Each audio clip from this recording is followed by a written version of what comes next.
Hi guys, my name is Lucia and today I have a video all about the battle of the new makeup releases. Usually I do this in the form of an anti-haul because I'm usually just telling you all the new releases that I do not like, but we've had a lot of new releases recently that are very similar, so I thought I would do it this style instead. If you've seen those videos of will I buy it or going on the wish list or no, this is kind of like that, but instead of me saying am I gonna buy it, it's more of what two releases or three releases that came out that are similar are good and which ones do I think you should just pass on. I'm going to be looking at Trendmood to find all of these new releases. I will link her Instagram down below. That is personally how I keep up to speed with all the new releases. Also, you guys tag me and stuff on Instagram. Thank you for everyone who does that. I will also link my anti-hauls down below in case you were interested, and let's get right on into it. First and foremost, let's talk about all the purple palettes coming out, because there are many purple palettes coming out, but at the same time, are they really even purple? So first, I'm going to talk about the Anastasia Beverly Hills Norvina palette. I am so disappointed in this palette because if you count, there are actually only 3 purples and 2 pinks. Yes, there are cool tone shades that can pull purple if you pair it with other purple stuff, but I want to see a more purple palette. For example, the Ace Beauty Paradise Fallen palette. This just came out. I'm trying to see. It is in a collection.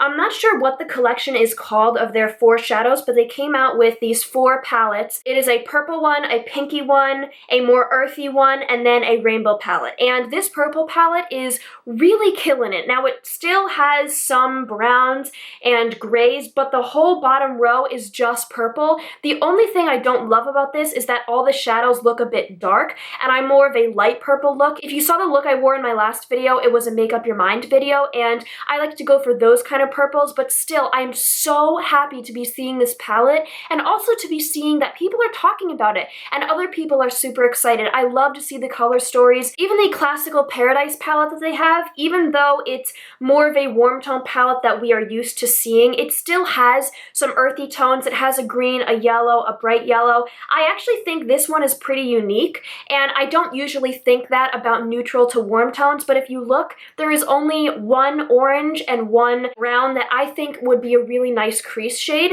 and it looks like there is a gray, and I don't know, I think this palette looks really nice. I'm really excited to see a more indie brand doing this and having a bigger name and something that people are really excited about. I love that on Trendmood and in general, the makeup community is kind of in agreement of we want something different, and yeah, I'm really excited about that. The Blossom Passion palette honestly looks really good too. The only palette I'm not interested in is the Slice of Paradise palette because it is a rainbow palette and I've said I don't love those. I'm kind of interested in picking these up actually. I'm not sure. I might not for a little bit. I'd like to hear some reviews, but it's really nice to see a brand doing something just a little bit different, but at the same time, it means so much that it's different because it's so hard to find something different nowadays. We've got some more purple palettes. Next is the Mini Lila palette from Natasha Denona. Now, I know that this is a lot cheaper than the regular Natasha Denona shadows, and it's funny because a lot of the comments on Trendmood are saying,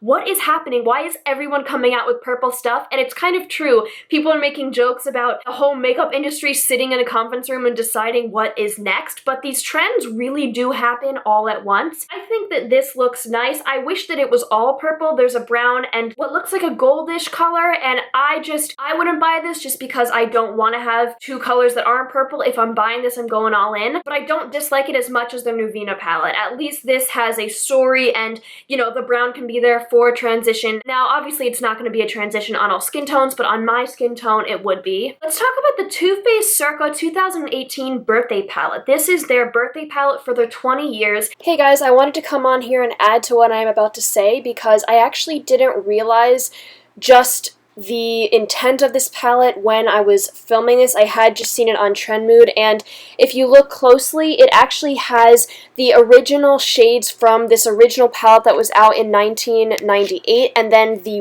revamped shadows, and I don't disagree with what I'm about to say in the video, which is basically that I like the color story, but I also don't understand why they had to make the shadows again. Now, I can't tell. It seems like some of these shadows might be matte, and I hope they are, and that's why I'm not just saying, oh, this is a terrible idea, because I'm hoping some of them are a little bit different.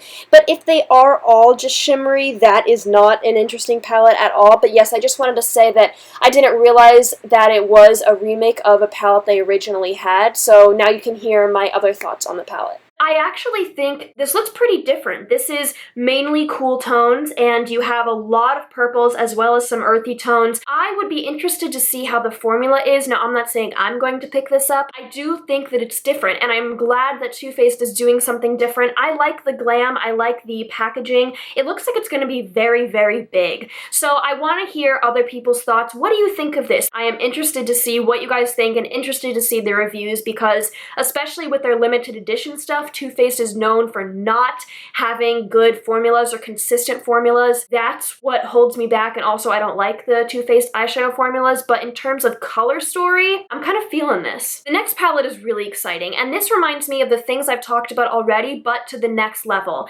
This is the Blush Tribe Hasina 2 palette, and when I say I want palettes with a color story, this is exactly what I am talking about. I still want to make a video all about palettes that inspire me and palettes that have a good color story, and you will hear me talk about this in that video. I personally am actually not going to pick this up because I tried so hard to dupe the Icy Betch palette, and I've been reviewing one of the Michelou palettes, and I find that between the two of those, there's so many dupes within those for this that I don't feel right now that I need this. I really don't want to have too many purples and blues and greens in my collection, but this is absolutely on my radar, and I also don't think you need to buy something in order to appreciate that it is coming out and appreciate the color story. I love that they came out with this, and I know a lot of other people are loving it too, and that makes me very excited. Alright, speaking of palettes, we have the ColourPop and Kathleen Light's Zodiac eyeshadow palette. Okay, you probably already know what I'm gonna say. This is more or less a neutral palette with some pops of colors. There is the green, the blue, and the orange, and if you cover those up, it's basically just a neutral palette. I will say that orange looks stunning, the Aries, that looks stunning. And the thing about this palette is I love ColourPop shadows. I am not intrigued by the color story. I have here the BH Cosmetics Zodiac palette. I talk about this all the time. I love this. A lot of people say, Lucia, isn't this a rainbow palette?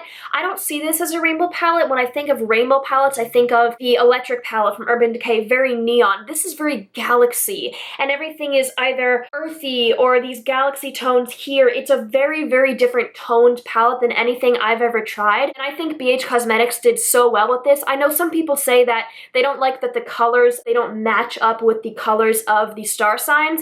I don't care about that. I don't care about star signs at all, and I know Kathleen Lights did try really hard to match up the colors with the star signs, but it just seems a little jumbled. But at the same time, I really want to try it because it's ColourPop. And I'm kind of having this dilemma because I don't want the palette for the color story or really for the mesh of colors. I just want to try it because I want to see how they did with that green and that orange. And I'm not saying I'm gonna get it, but I'm also not saying I'm never gonna get it. This is so confusing. I wish they had done more with it, but I'm not putting it off the table. In terms of my criteria for color stories and everything, yeah, no, I don't think it's there. I think they could have done so much more. I think they could have done more galaxy like this. It could have been more of these tones, you know, these like sparkly, galaxy, cool tones. But as a ColourPop lover and as someone who really likes their shadows, I am interested in trying it. I've never felt that torn about an eyeshadow palette, but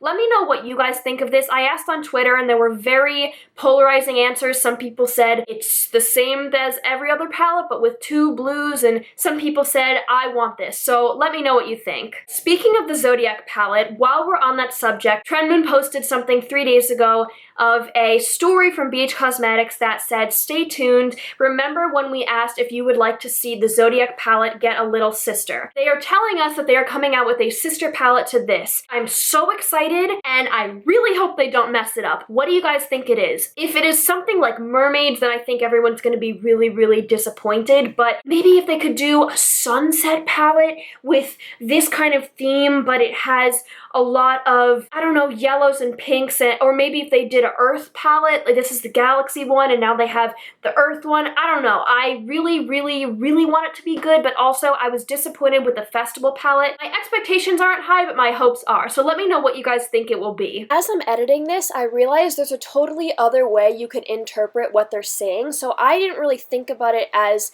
a palette that would be like the BH Cosmetics Zodiac palette but smaller, and now that I'm reading it, when they say a little sister palette, that also might be what it is. So it might be like the Natasha Denona mini Lila palette. It might be the Zodiac palette but just smaller, and honestly, I don't want to see that. I really would hope that they would do maybe a smaller palette in terms of size, but something that is a sister palette in terms of different colors, not the same palette but smaller. Now that we've battled out all the palettes, I want to talk about a couple other releases that are coming out before I wrap up this video. The first one is the new Kat Von D Alchemist Mini palette, except it's one thing. Again, I don't know if this is a shadow or a highlight. Same with the palette. I think you can use it as either. And I know that everyone and their mother is boycotting Kat Von D right now, so most people probably didn't even look at this, but the thing that made me the most interested about this was actually the commentary of people saying that this looks like the Wet n Wild single you can get for $1 that's basically Vaseline with glitter, and that actually really surprised me because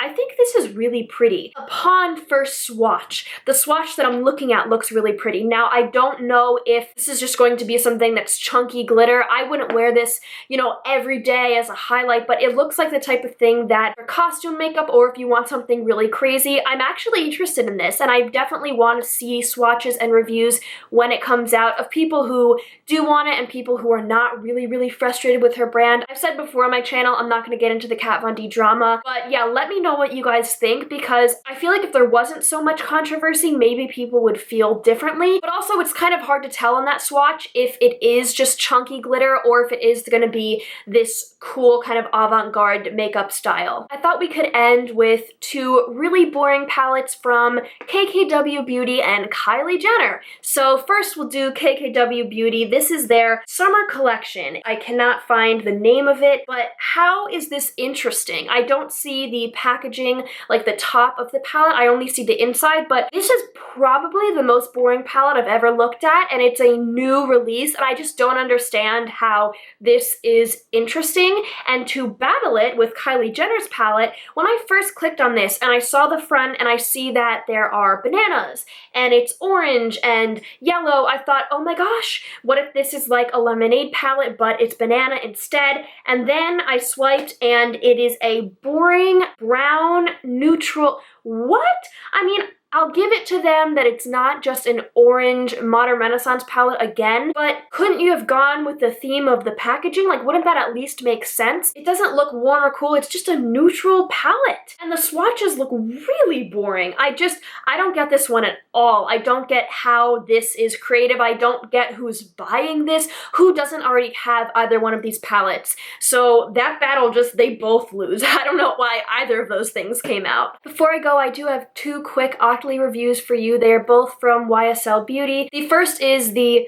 Shock Mascara. So this was gifted to me by Yves Saint Laurent Beauty from the Octoly website. And this is no good. I don't know if you can see this, but I am wiping off a ton of product off of the wand right now, even just to show you. So this is the wand, which you can barely see the bristles of because of how much product is on this, and you have to scrape off so much of the product to even use this, and then once you do, there is so much product on the wand that it gets so clumpy and it goes everywhere. I have only worn this on days when I wasn't wearing any eyeshadow, and thank God for that, because if I was wearing eyeshadow, it would be totally, totally ruined. Once you do scrape all of the mascara, or really you can't get all of it, but once you get as much of the excess off as you can, it's still so much that your lashes just look clumpy and gross. I tried to go in with my Tarte Lights Camera Lashes mascara on top of this to make it better. I'm not wearing it today, by the way. I would not touch this after I was wearing eyeshadow, but this is just not not good and I would not recommend it to anyone. I'm going to try to make it work on days when I'm not wearing eyeshadow just because I really don't want to throw it away. Maybe in a month or 2 weeks when it gets dry, it'll be a little bit better, but it's just not, it's not cute. Don't buy it. The next and last thing that was sent to me from Yves Saint Laurent Beauty from the Octoly website is the Mon Paris Eau de Parfum perfume. I hope I said that right. I'm actually going to spray some because I forgot to put it on today. This is actually a perfume that I wanted to get for Christmas possibly, and I ended up going with Gucci Bloom. That is my all-time favorite, but I do like this. It is the strongest perfume I have ever used. I love the bottle. It's very, very cute, and it is very strong. In fact, I think I just sprayed too much because usually with perfume, I'll spray 5 spritzes, 3 on my neck and then 1 on each wrist. But with this, I really need 1 on my neck and 1 on my one wrist, and then I can touch wrists. It is very, very strong, and if I had a headache, this is not nice. It is not a good scent, but I do enjoy it. It is not for every day. It's definitely a night out sort of perfume. It's more sexy and deeper than my other perfumes, which are mainly just kind of florally and light. So I don't think this is going to be my daily perfume, but I do really, really enjoy this. Alright guys, that was it for this video. Let me know if you like this battle of the new makeup releases. Maybe I could make it a thing that I do on my channel. Also, let me know what you think of the new releases. Please give this video a thumbs up and subscribe, and I will see you guys very soon. Bye!